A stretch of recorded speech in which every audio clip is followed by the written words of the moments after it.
Hello friends, आज मैं बताऊंगी ड्रैगन फ्रूट का कटिंग से उसका रूट निकलना और उसका प्लांट बनाना कितना आसान है। तो आप देखिए, मैं बहुत सारे कटिंग्स काट ली हूँ।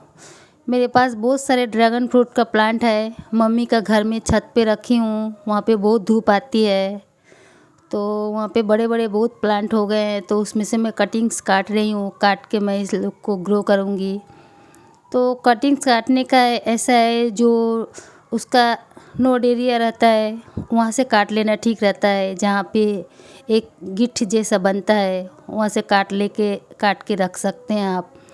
2 फीट 1.5 फीट या 2.5 फीट तक काट सकते हैं अगर आप बड़ा प्लांट ग्रो करना चाहते हैं तो मैं 2 फीट 2.5 फीट 1 फीट ऐसा उसका कटिंग्स काट रही हूँ। तो ये सबको काट के मैं जमा कर रही हूँ एक साथ।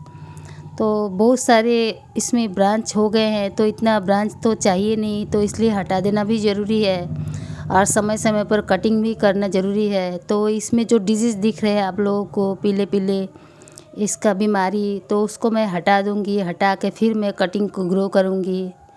जितना भी डिजीज़ दिख रही है उसको मैं हटा दूँगी। और ये जो छोटे छोटे है, बिल्कुल ही छोटे, 1 फीट से कम, उसको मैं ग्रो नहीं करूँगी। तो 1 फीट से जो कम है मैं उसको फेंक दूँगी। करीब 1 फीट 2 फीट 2.5 फीट तक मैं इसको ग्रो करूँगी प्लांट।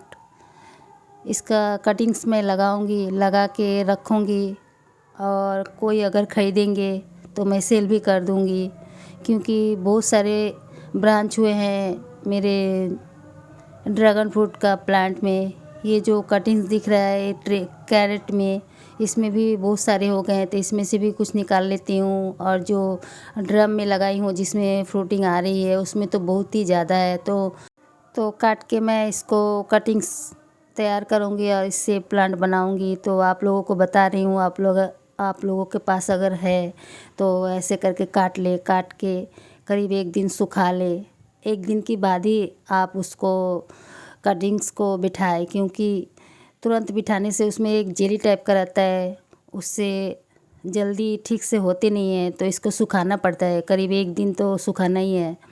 तो मैं 1 दिन सुखाने का बाद आप लोगों को दिखा रही हूँ। देखिए, फिर ये कितना सारा काट के उतारी हूँ मैं ऊपर से, बहुत ही ज़्यादा। तो ऐसे 2 टुकड़े कर ले रही हूँ, क्योंकि ये 2.5 फीट जैसा है, इतना बड़ा ग्रो नहीं करूँगी।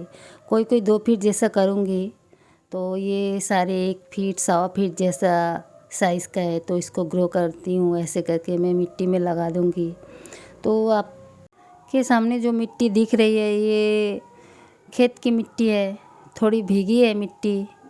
मैं सितंबर में कटिंग लगा रही हूँ, तो इसीलिए भीगी है। इसमें मैं पानी बिल्कुल नहीं डालूँगी, क्योंकि मिट्टी बहुत ही गीली है। तो इसी में मैं ग्रो करूँगी।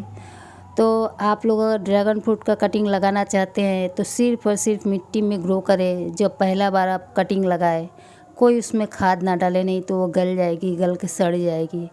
और जो ये गीली मिट्टी दिख रही है, इसमें करीब मैं 8 से 10 दिन पानी नहीं डालूँगी। तो आप लोग भी वैसे ही करें।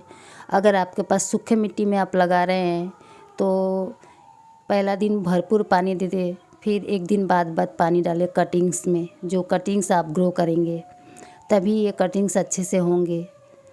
और 1 दिन बाद पानी देने से ये मॉइस्चर रहेंगे, और ज़्यादा पानी देने से ये नीचे से गलने लगेंगे। तो मैं बहुत सारा कटिंग्स लगा ली हूँ, तो आप देख ही पा रहे होंगे कितना सारा कटिंग्स लगाई हूँ।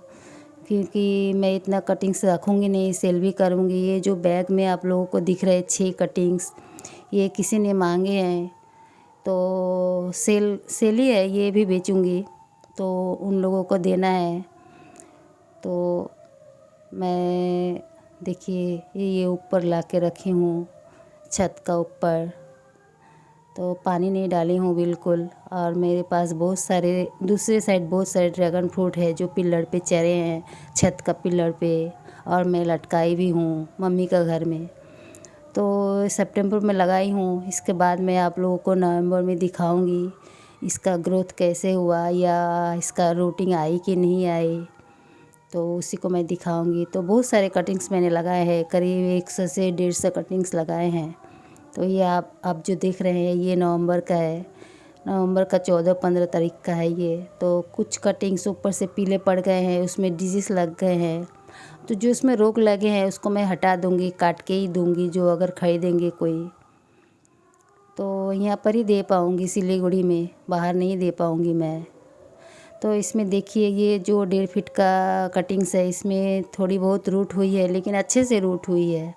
और मैं पानी बहुत ही कम देती हूँ, क्योंकि ड्रैगन फ्रूट में इतना पानी की मांग नहीं होती है, हिसाब से पानी देनी पड़ती है। जब देखेंगे आप उंगली लगा के ऊपर का सॉइल सूखा होगा तभी पानी देना पड़ेगा।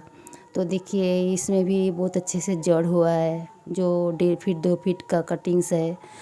तो मैं छोटे वाली को भी खोल के दिखाऊंगी, छोटे वाले में कैसे रूट हुए हैं।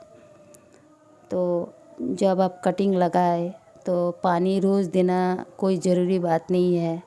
अगर आप बरसात में ना लगाए तो एक टाइम पानी दे सकते हैं शाम को। तो मैं जब सितंबर था, ये देखिए मैं 1 फीट करके दिखा रही हूँ, 1 फीट करके सारी कटिंग्स है, और कम से कम 6 से 7 कटिंग्स है वो 2 फीट करके है। तो मिट्टी इसका देखिए आप लोग कैसे ड्राई है। बरसात में अगर आप ना लगाए तो एक दिन बाद पानी दे सकते हैं। तो सितंबर में यहाँ पे हमारे यहाँ पे बहुत बारिश हो रही थी, तो मैं पानी नहीं दी थी करीब 10 से 15 दिन। उसके बाद जब बारिश ख़त्म हो गया अक्टूबर में, तब मैं थोड़ी 2 दिन 4 दिन बाद पानी देती थी इसमें। तो उसी से बहुत अच्छे से जड़ निकल गया है, आप लोग देख ही पा रहे होंगे। तो आप लोग कटिंग अगर लगाए, तो अगर आप नवंबर दिसंबर में लगा रहे हैं तो आप लोगों को 1 दिन 2 दिन बाद पानी देनी पड़ेगी। अगर जुलाई अगस्त में लगाए तो पानी बिल्कुल ही नहीं देनी चाहिए, क्योंकि खुले में रहेगी तो बारिश आएगी। बारिश में जो पानी होता है उसी से वो ग्रो हो जाएगी उसका रूट। तो देखिए कितने अच्छे से हुए हैं। तो आप लोग भी कटिंग्स को ज़रूर लगा सकते हैं ऐसे करके। सूखा मौसम में कम पानी दे, और पानी इसको कम से कम ही देना चाहिए, ज़्यादा देने से ये सड़ जाती है नीचे से। मैं बहुत ही कम पानी दी हूँ, इसीलिए इसका रूट बहुत अच्छे से हुए हैं। तो bye friends, thanks for watching, subscribe my channel.